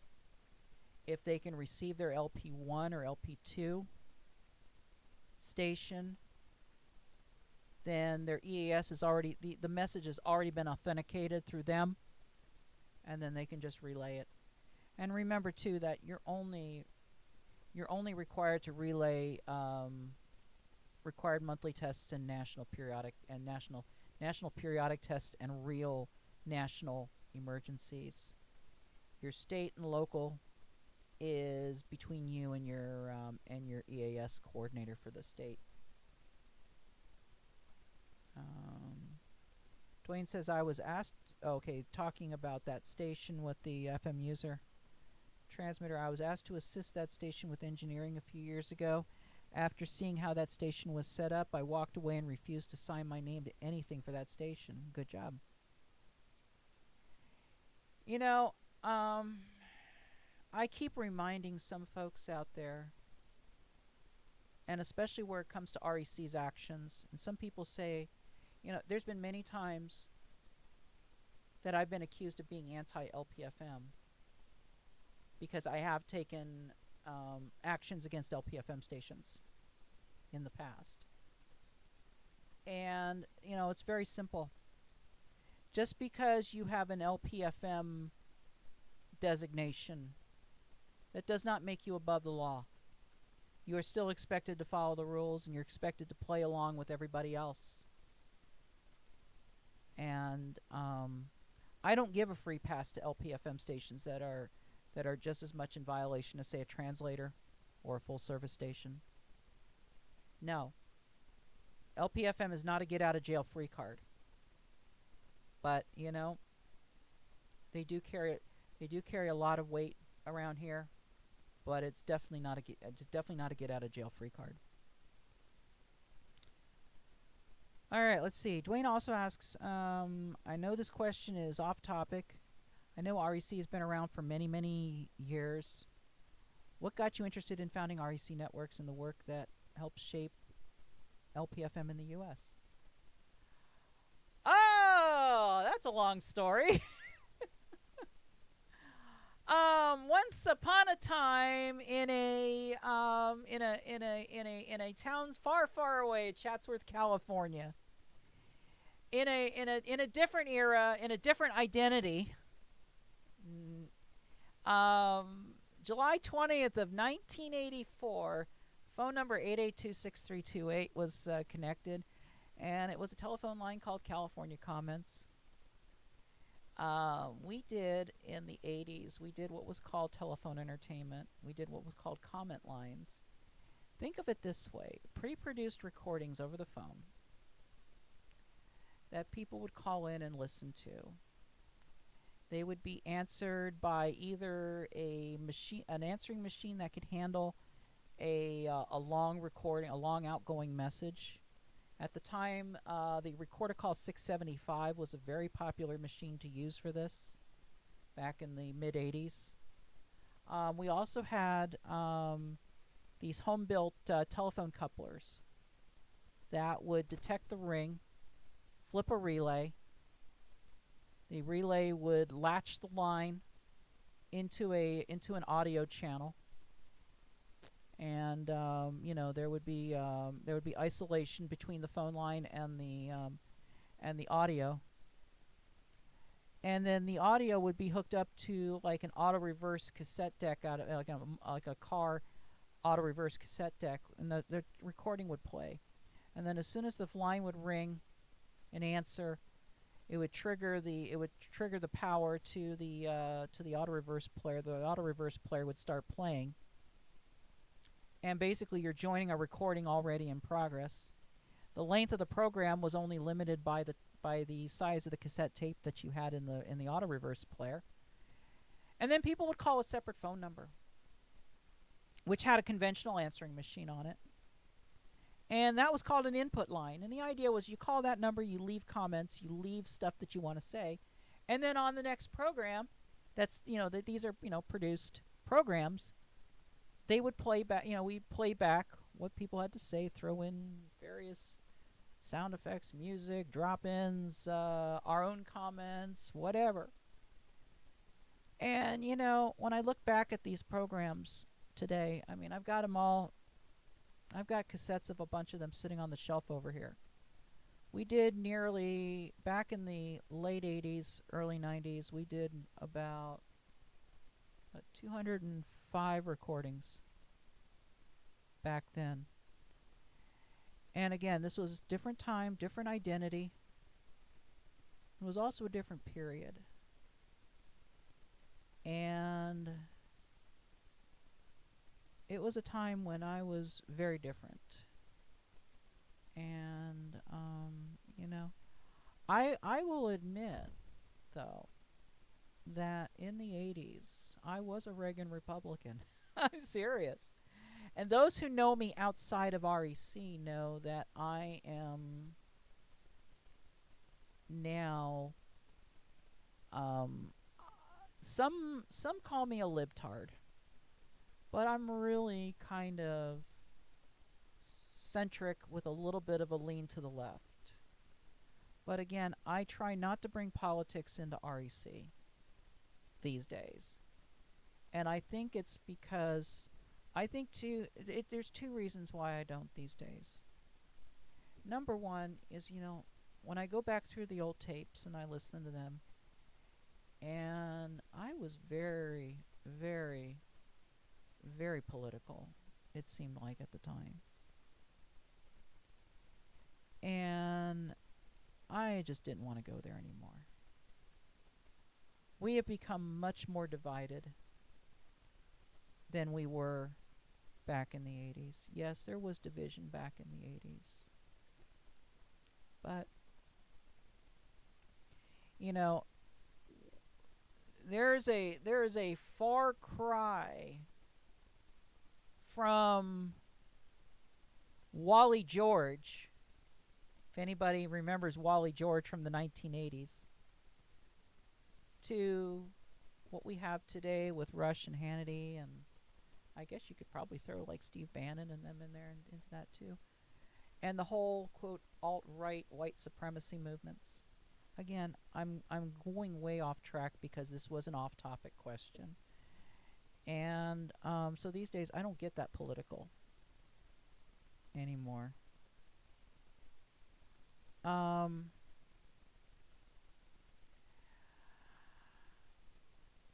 Let's see, where are we at?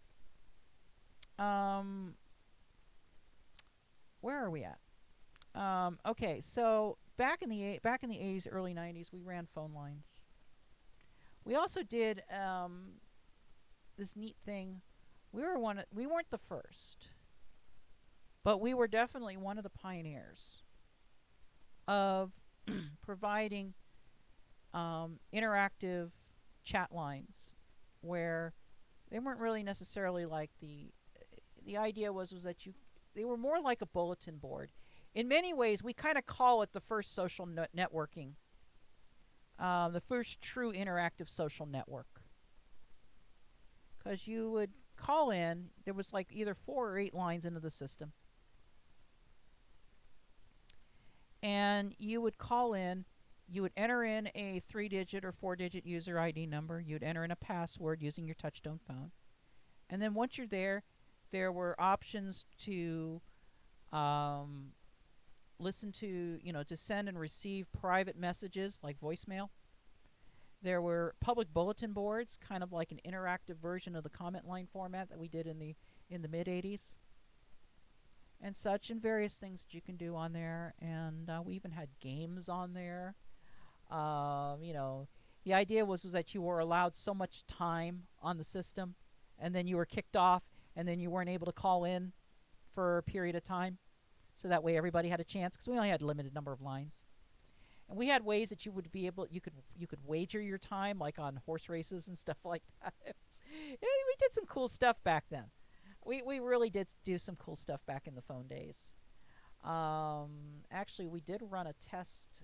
We did run a test prototype version about 4 years ago of a similar system, but under the asterisk infrastructure. So I do have a working version of the system. It's not currently online right now, but we did sit down and develop a version of a modern version of the system. The early versions actually ran on what did they?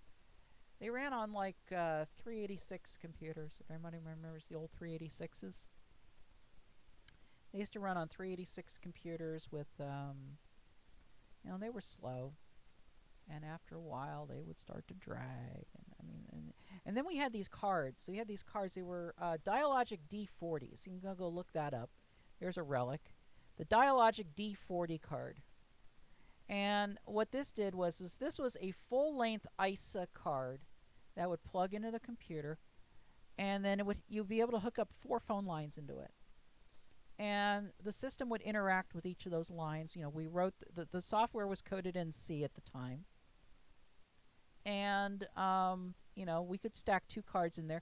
They also had another card called an AMX81, and the AMX81 was kind of like a daughter board card to the Dialogic cards. You could connect up 2 Dialogic cards to an AMX card using a ribbon cable, and you can actually build a conference bridge with that. It wasn't great. It was very noisy, but it still worked. And that's what we did in the early 90s. Now, we had already gotten to the REC name at the time. Question is, what does REC stand for? That's come up many times. There is something, but there is something that's from my past. But what we say right now, REC was the Recorded Entertainment Company. Yeah, there we go. And plus also too, it was if you have a tape recorder or a VCR or something, you saw our name. Okay, our name was everywhere. I know it's going to come up. What about the meatball logo? Does the meatball logo have to do with the little red dot on the tape recorders for REC? And actually no. It actually started originally as a backslash. The original REC logo, the original REC was was back in the days of computer bulletin boards, and it was just a backslash REC. That's where that came from. And then over time, that backslash turned into a red backslash. So it was a red backslash that would basically impale the R. We've used the New Times Roman REC lowercase. It was actually uppercase for a while, but we've used that font forever. That is kind of a traditional font. When we decided to start delving into Japanese entertainment in the late 90s, first with anime hardcore radio, and then eventually with what we have today with J1, the red backslash turned into the current meatball that we have right now. And normally you would only see in the past, you'd only see like 1/4 of the meatball visible. But now, through the magic of television and through the magic of high definition, you can see it all. You can see most of it now. You can see most of the meatball now where you're only able to see it 1/4 before. Okay, so I know I'm boring you, but I'm just kind of giving you some history here. So where do we get to the point of where radio comes into play? Well, I've always been back in even my old identity, and now I've been a collector of stuff. I've always been interested in radio, keeping in mind I grew up in the number 2 market. I was raised in the number 2 market. So I was exposed to KHJ. I was exposed to KISS FM. I was exposed to KKHR at the days. I was exposed to a lot of Southern California radio. I did have a volunteer gig when I was very young at KCSN Radio in Northridge. That's where I learned how to do some of the basic studio responsibilities. We actually had a 3 kilowatt transmitter on site, and I part of my responsibilities was to take the clipboard, do meter readings, and adjust the TPO if it did drift off. So I learned some very basics about radio from there. Honestly, that was I think that's the only gig that I ever had at a radio station. That was a non-paying gig. Just over the years, I had aspired to, um, get, to get station. I mean, honestly, I originally had aspired to get a low power TV station in a small town in California, and I went through those, and what was interesting was that I put some information out there at the time, and I actually had one of the TV stations out of Bakersfield say, hey, we might be interested in doing a deal with you if you were to put a station out in this area, and you could run network during network times, and then out of those hours you can run whatever you want, throw in some local commercials or whatever. And I'm thinking, whoa, now I'm going to be a network affiliate. Of course, that never surfaced, and an LPTV, then came cable, then came satellite cable. I mean, the thing was that the small towns did have some cable penetration, but there were a lot of areas that were still without cable, and this was before local and local satellite came around with like DirecTV, Dish Network, the infamous cable reflectors. So I started building stuff. I actually started building programs back in the mid 90s that would read the FCC. As soon as the FCC started releasing their public data back in the mid 90s, I was actually building programs. I actually had a program written in C that was a DOS program that was basically the first version of fccdata.org, because you could look up stations, and I believe we could even do channel reports off of it. I believe I had it set up so it would follow the rules, do the measurements, and it would you put your coordinates in, you put the channel in and the class of service in, and it would give you the little list to say, okay, you're this much, and this much away from that. So I mean, I was doing that stuff in the mid 90s, and I think a lot of it had to do with just the aspiration of eventually maybe someday getting a station. God, I'm boring you all to death. So as we get into the late 90s, I start getting involved. I'm still involved in radio. I followed a lot of the At that time, I followed a lot of the hobbyist movement and a lot of the pirate radio movement. I was not involved in pirate radio myself, but I did follow the pirate movement. I did follow what was going on, the Radio Free Berkeley stuff. I did follow the, what was it called, Free Radio Network, I think at the time, and stuff like that. I was following a lot of that stuff at the time to talk about, to looking into the thing. And then suddenly the LPFM thing started to come along. And at the time before that happened, I was already in this hobbyist community with people like Nick Leggett, Don Shellhart.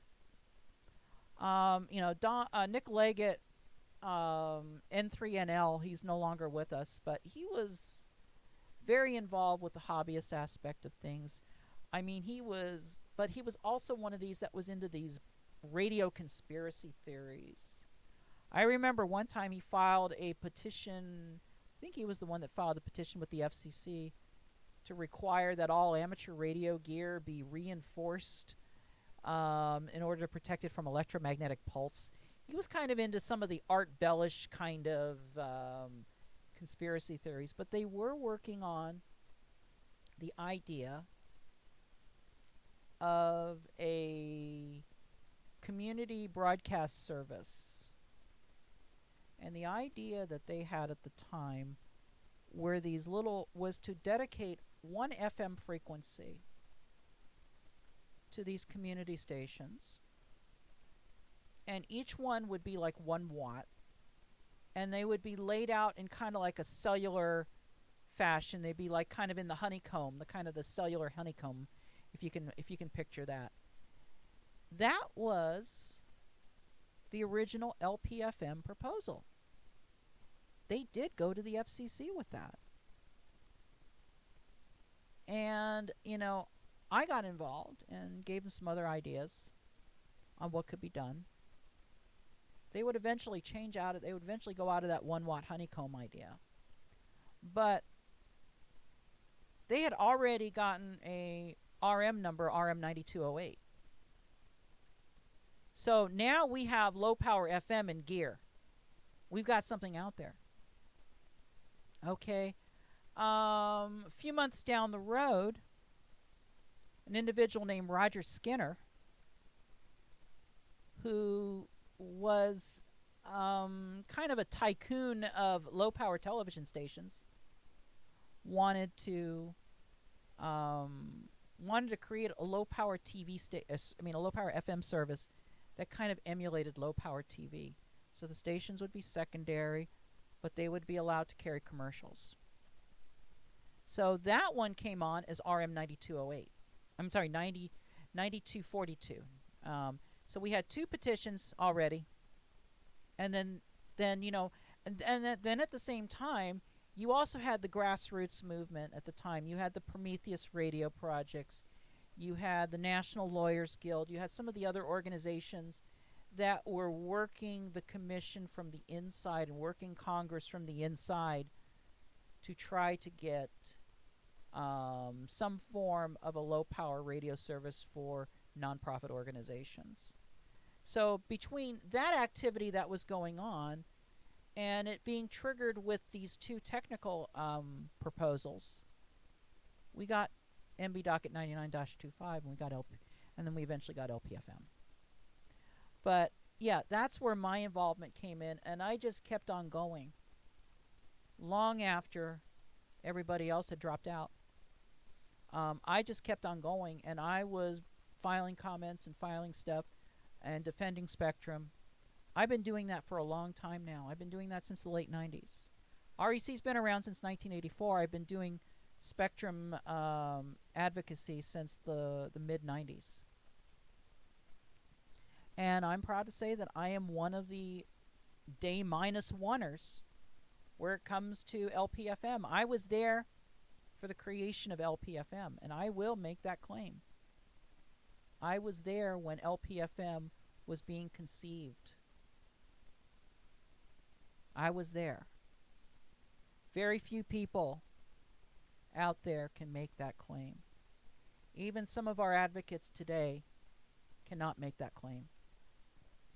Again, there were several fields, there were several directions, there were several paths at the time that were all independent, that were trying to create this service.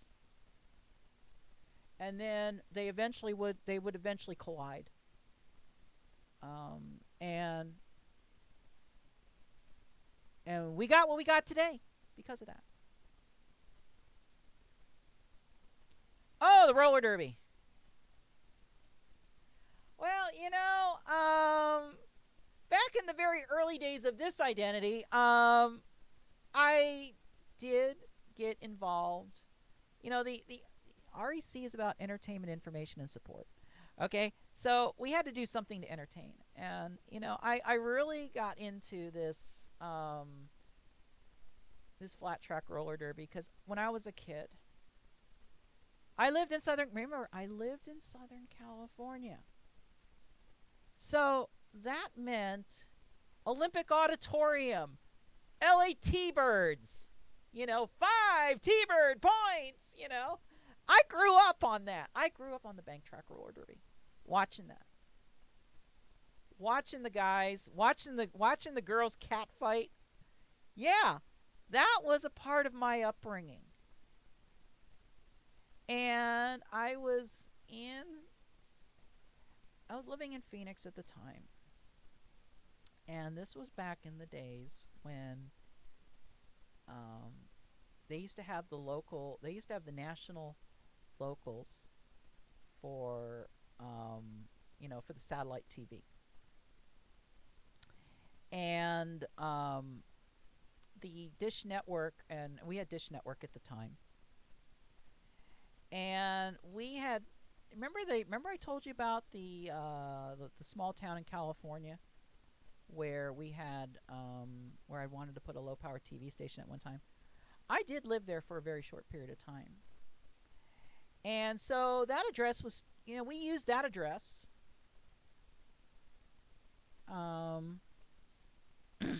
We used that address for the for our Dish Network, even though we were in Phoenix at the time, because at that time this was in the early days of the local and local stuff.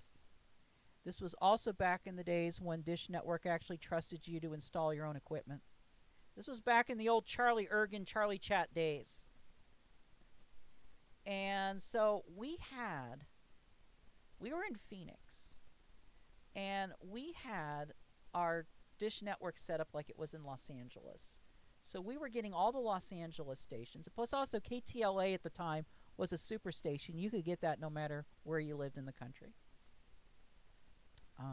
It was nice because we had also had the other satellite hooked up to the 148 bird, and I was able to watch all the UHF stations out of Los Angeles, including the Japanese dramas on Channel 18. Those were the days. Anyway, I saw a story, and I think it was on KTLA, about a roller derby league called the Los Angeles Derby Dolls. And they were doing the bank track out of Los Angeles, and this was like in 2006 or 2007, somewhere along that way. And at the time, I'm thinking, oh my God, I remember this shit. I remember this. I remember this kind of stuff, but this seems to be a little more punk rockish and such, and a little more up to date. And it wasn't until about a year or so later that I discovered that there was a movement out there. And it turned out that my next door neighbor was a former derby skater for the Arizona Derby Dames. And so we started talking about this shit, and I'm thinking, oh my God, I got to look into this.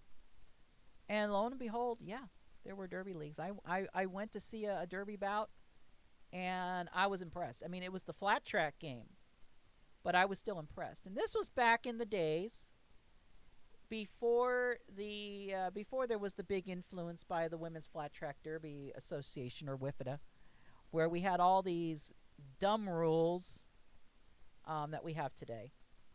And the Arizona Derby Dames League was one of those where, yeah, they would break out into little little pieces of semi-organized chaos. It was fun to watch. It was a great fun thing to watch, and I got very involved in it. And I started filming and recording and doing stuff. And so at the time that I was following the derby stuff, I was also, at the time, my real job was working for an airline. And so I had non-revenue flying privileges, and I remember going up to Las Vegas for a day and recording one of the bouts that was being played in a park as part of they actually had something called RollerCon, a roller derby convention. And I remember spending a day at RollerCon back in 2007, I think it was, and that's where a lot of that started. And then I started really getting into it, and then I went into it from a journalistic standpoint. And I was actually reporting news. and such, and I was actually designing it like a sports show. And there was actually one episode that we did some very investigative journalism where we got into an issue where there was a political rift in a league. And we really got into it. We did the investigations. I had tips. We did all this, and it's really good stuff. If you go back, it's not on this YouTube account. It's on my old one under Michelle Eyre, Eyre. Or look up Arizona Derby Report or Michi Chan's Real Derby, and you'll see the old shows that were up there. And a lot of that video is still available out there. And so definitely you want to check that out. Wow, I've gotten way off topic here. But, some people want to, there's people out there that are curious about me and what I've done over the years. And most questions are fair game. So, I do appreciate those of you who've stuck around. Probably bored to tears. I am actually 1:15. I didn't think we'd go this long. I was thinking, oh my God, I've got this really short agenda this time around, and I thought we'd be done in less than an hour. And here we are, going on 2 1/4. Not bad. Not bad. But if anybody else doesn't have any other questions,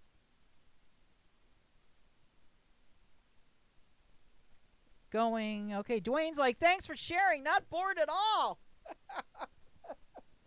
Oh, we definitely, yeah. Well, definitely some folks out there with some very strong stomachs. So, come on. This is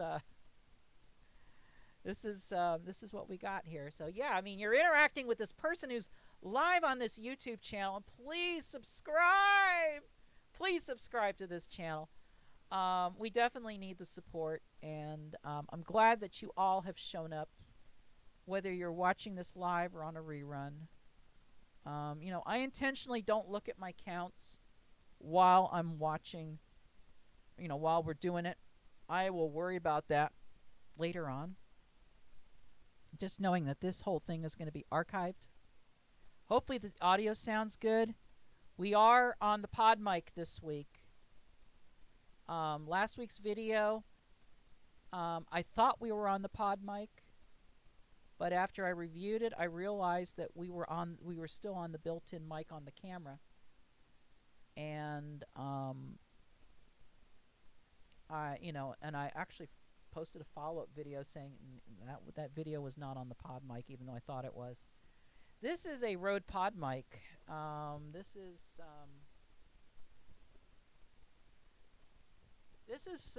just got this about a couple weeks ago. It's been on back order for about 2 or 3 months from BSW.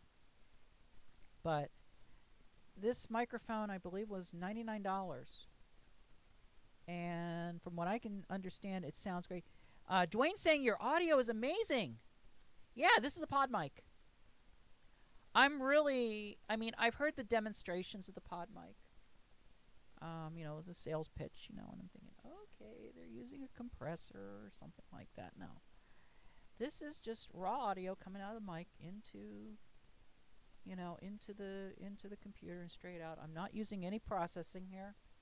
Nothing else. It's just going through OBS and finding its way out. And that's how we do it here. It's so yeah, this is a great microphone. I do need to get a mixer. I've been looking at that Rode podcaster thing, but I think that's probably not what I'm looking for overall. From my understanding, you can do a Rodecaster, I think it's called. I'm really starting to, I've seen YouTubers out there, and I don't consider myself a big YouTuber like others out there have, like these, there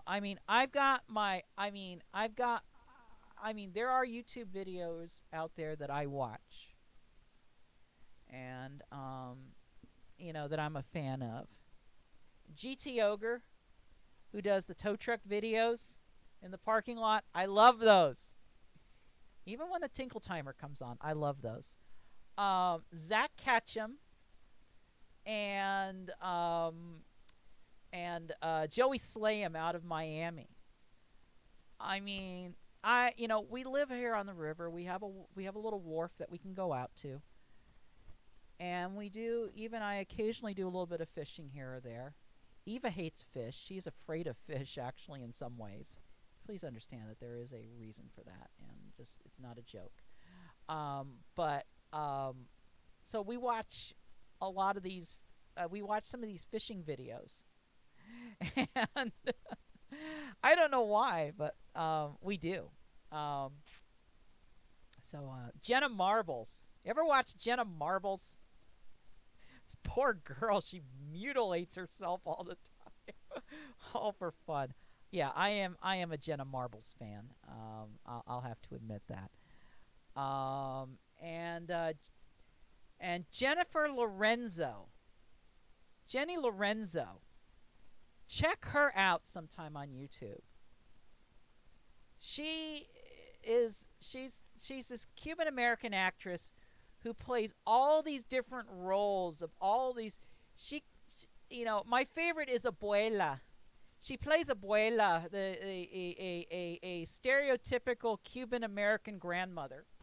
She's funny. She's got some good stuff, and she even plays a young kid who happens to also be named Michi.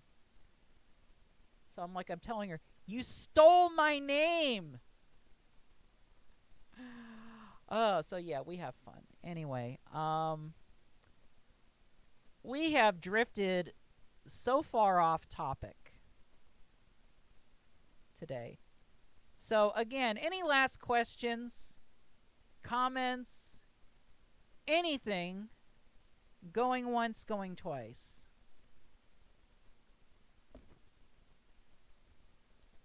And we will just sit here and wait for the comments to come in and see what's going on. I'm watching I'm not watching necessarily the counts, but I am watching my latency.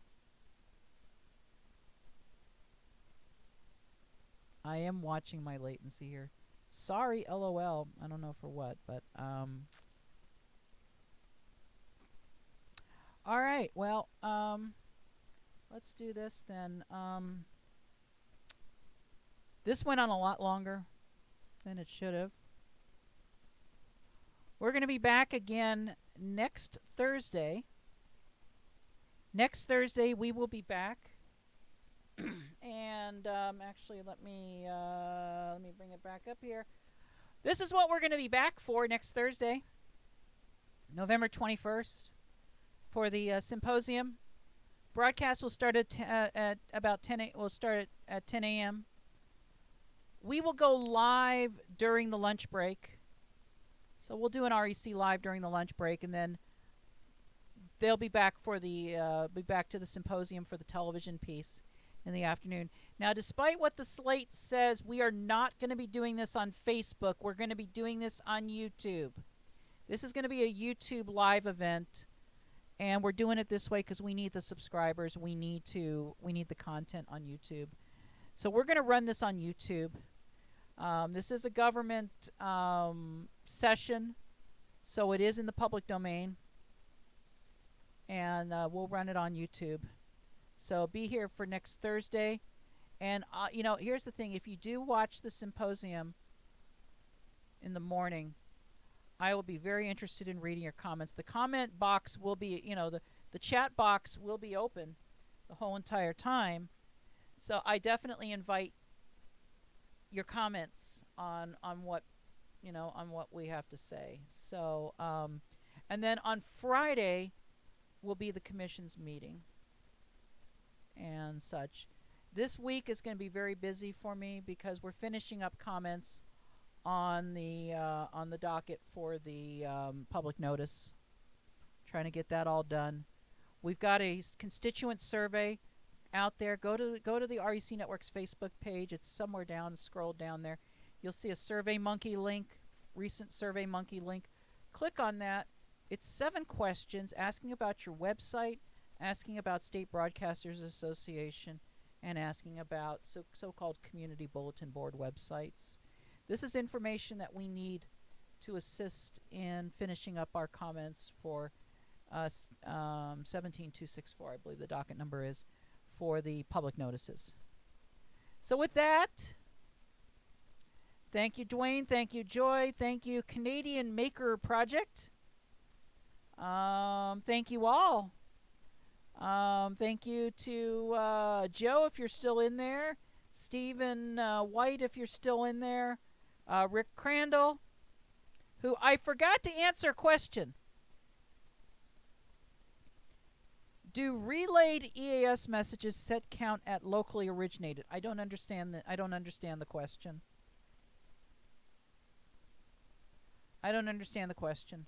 Do relayed EAS messages set count at locally originated? Are you asking is